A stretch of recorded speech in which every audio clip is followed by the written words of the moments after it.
Alhamdulillahirabbil alamin. Allahumma shalli wa sallim ala habibika Mustafa ka nabiyina Muhammadin wa ala alihi washabihi asma'in amma ba'du. Saya kemarin Pak Haris pas pertama bertamu ke sini mau ngundang saya tak ceritain. Dulu sholat jenazah itu pasti mayit di depan. Karena lazimnya sholat jenazah itu mayit di depan. Tapi mulai dulu lama sudah berpendapat, andai kan jenazahnya di belakang pun tetap sah. Fa innal janazah laisat bi imamin, karena jenazah itu tidak imam. Kenapa harus di depan? Oh, tidak imam kok harus di depan. Itu mulai dulu. Sehingga ketika Arab Saudi pernah mengalami tragedi, ada orang yang dibungkus kayak mayit, ternyata senjata. Setelah di dekat Ka'bah dipakai. Dulu tragedi tahun berapa itu? Pokoknya pernah ada tragedi itu. Semenjak itu Arab Saudi kalau ada orang mati tetap di kamar mayit, terus ada sholat jenazah. Padahal mayitnya di belakang yang jamaah. Jadi meskipun kita tidak akan bikin ajaran baru jenazah di belakang, ya tidak keren, kasihan kan, tetap biasanya di depan ya di depan. Tapi meskipun jenazah ini di depan, kita tetap berpendapat andai kan di belakang tetap sah, tapi nggak usah dipraktekkan. Nah pentingnya ilmu ini begini, saya misalnya di Rembang, boleh nggak nyolati ghaib jenazah yang di Surabaya? Boleh kan, padahal yang kita solati di belakang. Jadi ilmu itu penting, cocok tidak cocok, namanya ilmu itu penting. Terus ada gini lagi pertanyaan di fikih. Memang saya sengaja akan ngaji fikih. Kalau ngaji intelektualitas orang Muhammadiyah juara lah. Tapi ini ngaji fikih. Ada orang sarongnya itu pas sampai lutut. Kalau berdiri lututnya tertutup. Tapi nanti kalau ruko agak jengking lututnya terbuka. Itu batalnya nunggu ruko apa mulai takbir sudah batal? Padahal pasti nanti batal kalau ruko ini. Itu ada ulama yang mengatakan, ya batalnya nunggu ruko. Bagaimanapun terjadinya pembatalan waktu ruko. Ada ulama mengatakan, ya enggak, mulai awal sudah tidak sah itu, karena pasti ngalami batal. Nah, pertanyaan-pertanyaan seperti itu penting karena lalu Allah menilai apa? Ya nilai niatnya. Misalnya gini, kalau contoh itu mungkin Anda tidak tertarik, tapi contoh begini. Kita mau operasi jam 10 siang. Kita tahu kalau nanti 10 siang akan divonis medis harus makan karena mau berobat. Malamnya itu kalau kamu orang soleh, bayangkan kamu orang soleh. Kalau tidak orang soleh kan tidak punya komitmen. Kamu milih niat puasa, apa enggak jam 10 mesti mokak menisan raposo. Kamu orang soleh. Kalau kamu orang soleh pasti milih puasa karena ini Ramadan. Meskipun nanti jam 10 pasti disuruh batal sama dokter. Setidaknya kita berpikir gini, nak mati jam itu paling enggak ditulis saya sebagai orang yang puasa. Jadi perasaannya orang soleh itu beda. Kalau orang kok sampean barang menisan raposo kok ya mesti. Sampean tidak pernah berpikir bahwa puasa mulai fajar sampai jam 10 itu luar biasa. Bisa saja kita mati jam 7, bisa saja mati jam 6. Kan ditulis Allah sebagai orang yang berkomitmen terhadap puasa. Terus ada kemungkinan kecil. Udahlah jam 10 itu dokternya sakit atau nggak jadi ke sana. Berarti kamu kan nggak jadi bokok. Kan ya mungkin juga. Sama yang tadi. Delalah sebelum ruko ono wong sing nyarongi sampean. Sehingga sholatnya normal. Kamu tidak menemukan pakaian yang pas, jebule pas setelah ruko, mau ruko ono wong wah sholatnya kira bener disarongi. Itu agama. Jadi agama itu dimulai dari mana coba? Dimulai dari niat, dari komitmen. Nah sekarang kelirunya kenapa ada garis keras? Agama itu dimulai dari keinginan ideal. Itu yang mulai itu ada orang-orang garis keras. Agama ini enggak, agama ini dimulai dari niat. Sampai ada kaidah agama la yudraku kullu la yudraku kullu. Kalau tidak bisa ideal jangan ditinggalkan sama sekali. Tapi orang enggak, sekarang bayangkan Islam itu ideal. Pemimpinnya ya soleh, masyarakatnya soleh, enggak ada maksiat, enggak ada apa. Nan apa ilmu? Kalau secara ilmu mulai dulu ya ada orang dolim, ada orang soleh. Nabi kurang baiknya. Di angkatan itu ya ada orang munafik. Sehingga ulama itu sudah berpendapat ideal itu piye. Zaman Nabi saja ada orang apa? Munafik. Itu ilmu. Kalau nuruti kelangenan inginnya dunia ya steril, gak ada maksiat, gak ada apa. Dan agama itu diciptakan Allah itu memang unik. Calon Nabi misalnya, Nabi Musa itu sing rumah tuh Fir'aun. Ketika Nabi Muhammad lahir sing ribet manitia ini Abu Lahab. Orang dosen UMM. Coba. Karena Allah ingin memaklumatkan ke kita bahwa agama ini akan hidup di kondisi apapun. Asiyah, istrinya Fir'aun itu termasuk mukminah yang dipuji Quran, padahal dia bukan istrinya pengurus NU atau pengurus Muhammadiyah, istrinya Fir'aun. Tapi itu pelajaran bagi kita bahwa orang-orang baik itu tidak harus di lingkungan yang baik. Masjid paling makmur itu kadang di dunia mungkin, ya jangan bakas Mekah Medina itu karuan. Mungkin di antara masjid yang makmur justru yang di Kanada, di Amerika mungkin. Karena merasa minoritas itu perpustakaannya ada, kajiannya ada. Tapi banyak masjid di daerah pesantren yang malah sepi. Karena kiainya tahu jamaah di masjid itu wajib. Itu ada daerah pesantren, saya ulang lagi ada daerah pesantren. Didikon pengajian, monggo nekani pengajian, maca selawat ning omah yo ganjaran padha wae. Ribet kan? Mau dibantah itu benar, mau dibiarin ngerusak tatanan. Jadi saya mohon sekali ya, jadi ilmu itu diperbandingkan supaya perbedaan-perbedaan itu biasa. Dulu Imam Malik itu punya murid namanya Imam Syafi'i. Itu dalam banyak hal. Itu perbedaannya tajam sekali. Ya saya ulang lagi, dalam banyak hal itu perbedaannya tajam sekali. Misalnya begini. Ini terakhir percontohan saya fikih, nanti dikaji sendiri. Ada seorang A'rabi, Ja'a A'rabiyun. Ini di hadis sahih diulang-ulang di semua Al-Kutubus Sittah ada peristiwa ini. Ja'a A'rabiyun ila Rasulillah sallallahu alaihi wasallam faqala ya Rasulullah ahlaktu. Qala wa ma ahlakaka? Qala wa qatu imraati fi nahari Ramadan.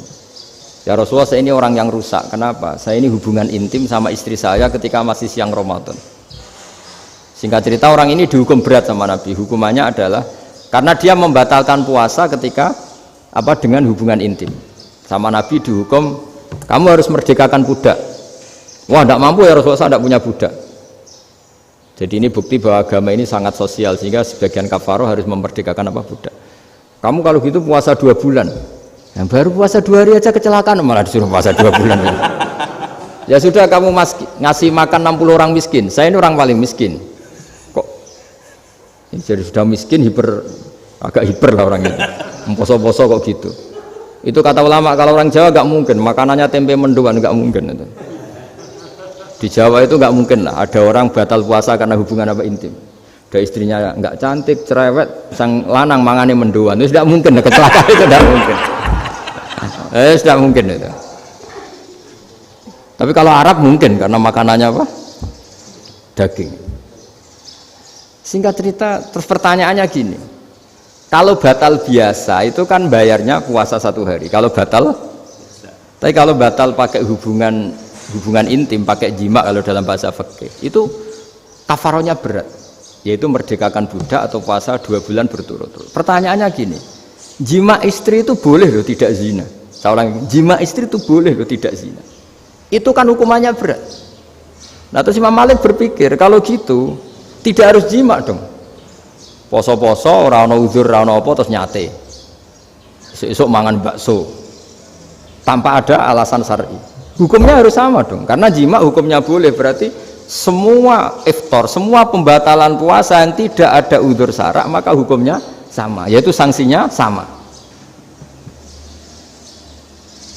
Masuk akal enggak? Masuk akal dalam mazhab Imam Malik. Dalam mazhab Syafi'i enggak. Mulai dulu jima itu beda.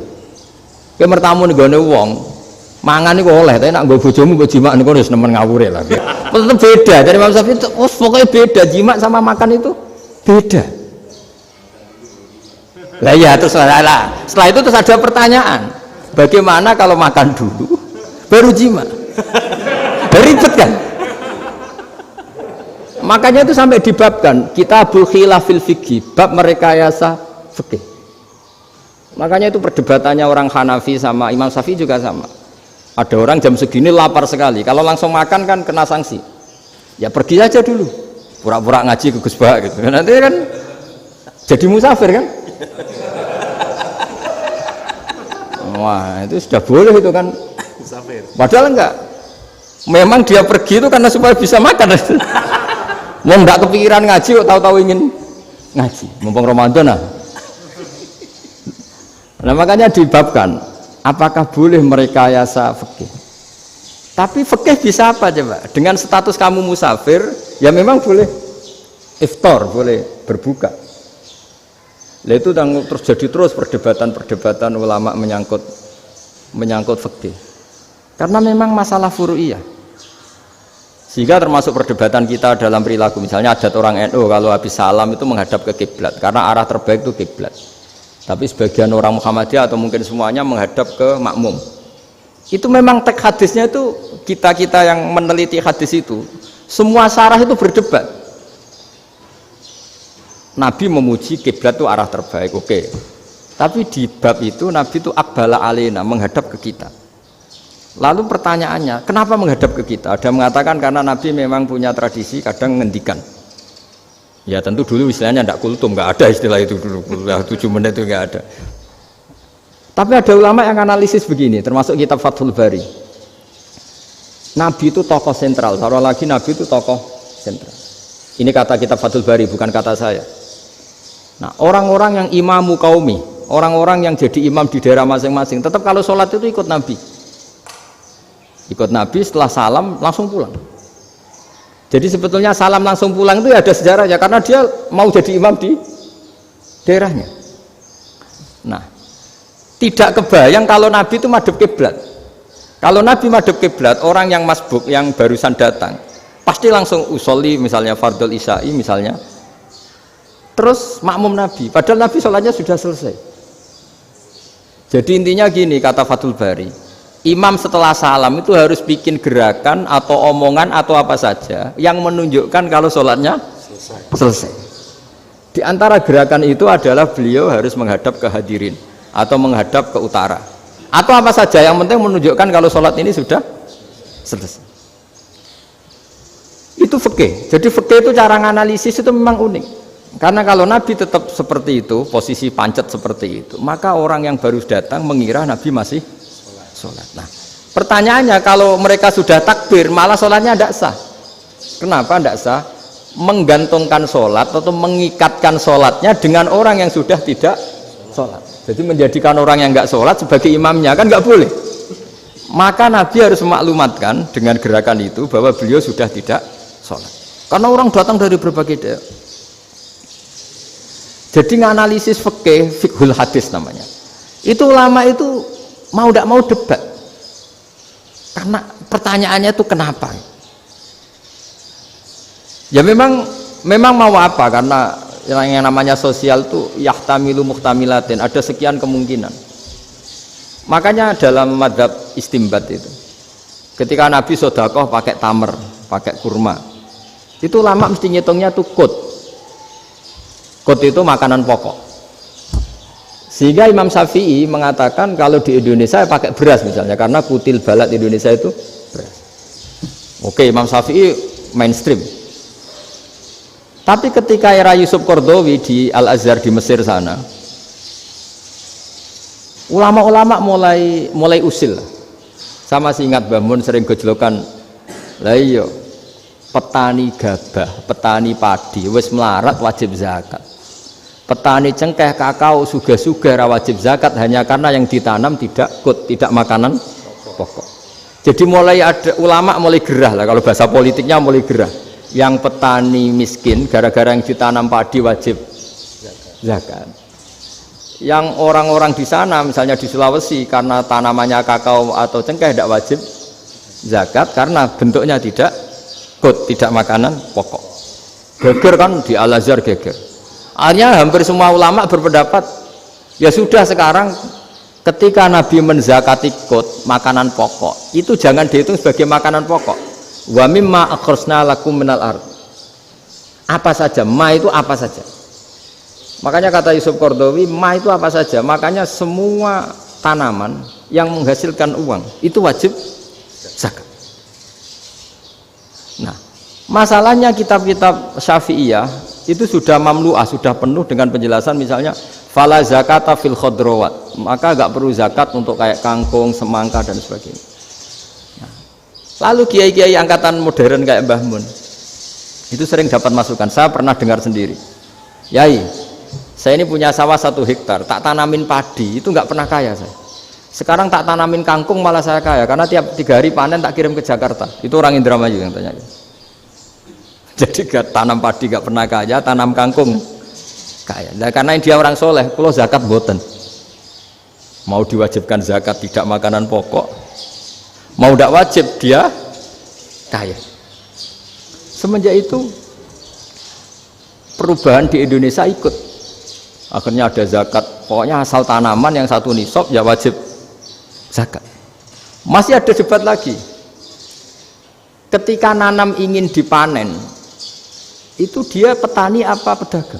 Karena nanti perdebatannya ikutnya zakat zuruk, zakat tanaman apa zakat pedagang. Kalau sampean nggak pernah debat berarti sebenarnya Anda tidak dosen Islam ini. Mau berusaha nggak pernah diskusi fikih apa Islam. Karena saya berkali-kali punya tamu itu begini, Gus saya ini pedagang melon, tapi dia penanam melon, jadi pedagang yang agak ingin badi banyak. Itu caranya gini Pak Rektor, saya misalnya pedagang melon, daripada saya kulak di pasar atau dari petani sudah mahal, nyewa tanah sekian hektar terus ditanami melon. Setelah berhasil ini dia zakatnya tanaman apa zakat pedagang? Karena dia nanam itu mentalnya sudah pedagang. Padahal nanti zakatnya beda kan? Yang 1 2,5%, yang 1 rubul usur sama nisul usur sama usur, 1/10 sama 1/20. Kalau zakatnya zuruk kan 1/10 atau 1/20. Yang 1 rubul usur, kira-kira 2,5. Saya ulang lagi ya. Jadi di era modern itu kita jadi bingung, pedagang tapi gayanya petani tapi hakikatnya. Jadi gampangannya gini ya, kalau saya pedagang beras, kok saya kaya raya, itu mendingan nyewa sekian hektar untuk ditanamin beras, padi ya, daripada tengkulak, daripada beli. Akhirnya perdebatannya ini zakatnya pakai apa? Misalnya tebu, misalnya petani tebu. Oh jelas kalau jual nanam tebu itu ingin dijual. Masa apa tiga es tebu berhektar-hektar? Lah kira-kira kalau menurut jenengan ini zakatnya zakat apa? Tijarah apa zakat tanaman? Mentalnya tijarah, mentalnya pedagang. Nah ini saya hanya mau cerita. Khilaf, kadang-kadang orang angen-angen. Khilaf itu nggak mungkin enggak. Ya sama seperti NU dan Muhammadiyah selalu khilaf awal Ramadan. Itu memang nggak bisa nggak khilaf. Misalnya begini, saya beri contoh ya. Karena kadang yang khilaf juga nggak pernah belajar. Lucu kan? Tak beri contoh ya.